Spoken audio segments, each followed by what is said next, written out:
Bismillahirrahmanirrahim. Assalamualaikum warahmatullahi wabarakatuh. Saya Nabila Malia dari kelas 6A Studi Kelayakan Bisnis Syariah. Di video kali ini saya akan membahas mengenai bentuk-bentuk badan usaha yang ada di Indonesia. Disimak ya.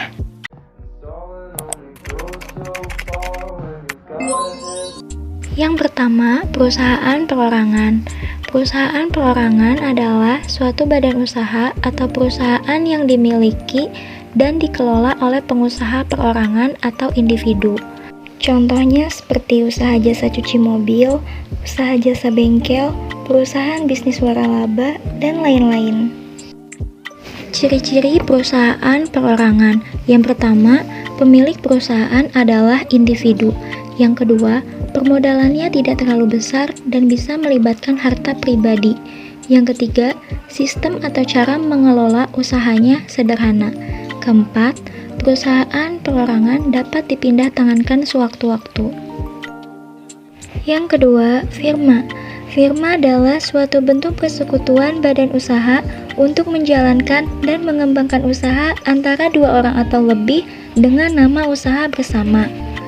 Contohnya firma dagang seperti perusahaan Diadora, perusahaan Crocs, dan lain-lain. Lalu firma non-dagang seperti firma hukum, firma akuntansi, konsultan bisnis, dan lain-lain. Selanjutnya, ciri-ciri firma. Yang pertama, firma menggunakan satu nama usaha bersama dalam menjalankan semua kegiatan usaha. Kedua, keanggotaan firma sangat mengikat dan berlaku seumur hidup. Ketiga, pendirian firma biasanya dilakukan dengan akta notaris, namun hal ini bukan persyaratan mutlak. Keempat, semua keuntungan dibagi secara proporsional kepada para anggota. Persekutuan komanditer atau CV.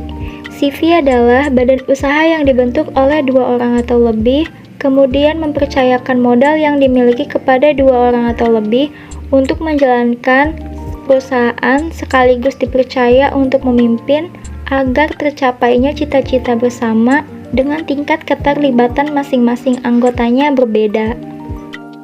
Selanjutnya, terdapat ciri-ciri persekutuan komanditer atau CV. Yang pertama, terdiri dari dua sekutu, yaitu sekutu aktif atau sekutu komplementer dan sekutu pasif atau sekutu komanditer. Kedua, sekutu aktif mengelola perusahaan, sedangkan sekutu pasif menanamkan modal. Ketiga, diakui secara legal. Keempat, hanya boleh didirikan oleh warga negara Indonesia atau WNI.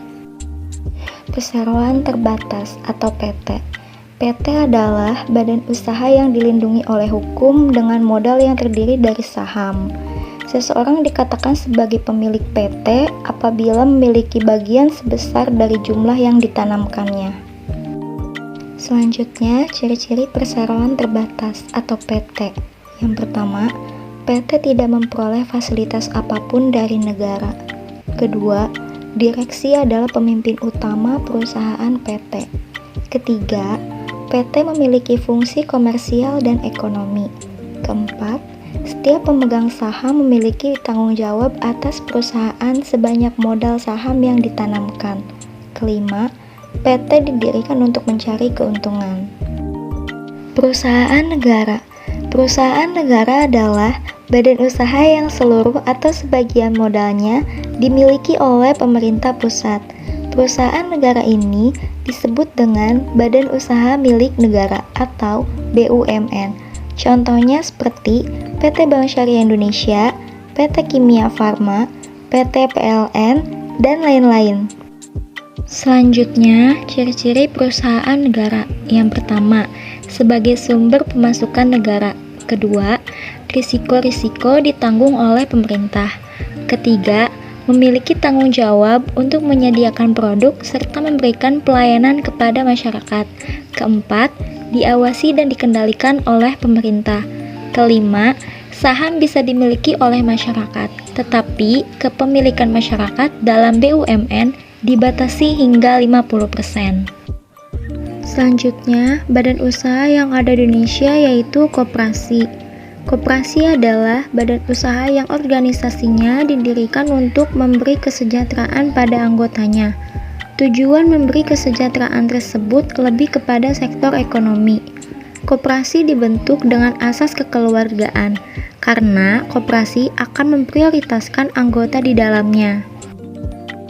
Ciri-ciri koperasi. Yang pertama, merupakan kumpulan orang-orang atau badan hukum koperasi. Kedua, mengabdi pada kepentingan perikemanusiaan. Ketiga, sebagai wadah demokrasi ekonomi dan sosial. Keempat, berjuang untuk mencapai kepentingan ekonomi para anggota dan masyarakat untuk meningkatkan kesejahteraan hidup. Selanjutnya, yayasan. Yayasan merupakan sebuah badan hukum yang memiliki maksud dan tujuan yang bersifat sosial, kemanusiaan dan keagamaan, pendidikan, dan lainnya serta tidak mencari keuntungan. Ciri-ciri yayasan. Yang pertama, yayasan tidak mempunyai anggota. Kedua, untuk mendirikan sebuah yayasan harus dilakukan dengan akta notaris dan mempunyai status badan hukum serta dibuat dengan bahasa Indonesia. Ketiga, kekayaan yayasan diperuntukkan untuk mencapai tujuan yayasan. Keempat, struktur organisasi yayasan terdiri atas pembina, pengurus yayasan, dan pengawas.